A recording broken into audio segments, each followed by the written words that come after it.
ఒకప్పుడు మీరు చూస్తే పేద దేశంగా ప్రపంచంలో ఎక్కడికి పోయినా మనమంటే మీకు ఏది చేత కాదని మాట్లాడే పరిస్థితి ఈరోజు మీరు చూస్తే అతి శక్తివంతమైన దేశంగా అవతరిస్తా ఉంది.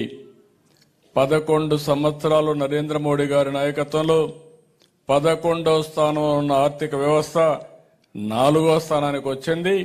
28కి 3వ స్థానానికి వస్తుంది. నిన్నే అమెరికా అధ్యక్షుడు మాట్లాడాడు, మంది డెడ్ ఎకానమీ అని. కాదు, ప్రపంచంలోనే వేగంగా దూసుకుపోతున్న ఏకైక ఆర్థిక వ్యవస్థ భారతదేశం. ఎవరు దీని పోటీ పడలేరు. ఎవరెవరి డెడ్ ఎకానమీలో భవిష్యత్తే తేలుస్తుందని చెప్పి కూడా నేను మీకు తెలియజేస్తున్నా. మనకు కొన్ని అడ్వాంటేజెస్ ఉన్నాయి. నేను పదే పదే చెప్తున్నాను.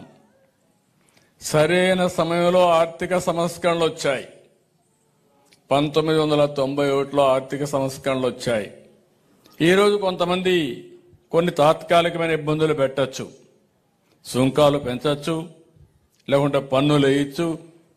దీనివల్ల ఏదో భారతదేశ చరిత్ర ఆగిపోతుంది అనుకుంటే అది భ్రమ తప్ప ఇంకోటి కాదు.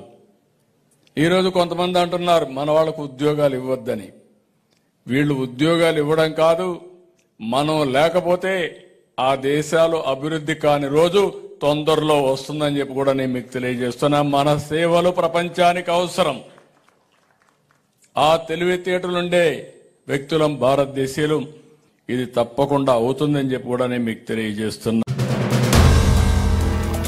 If you like the video, do like, comment, share and subscribe.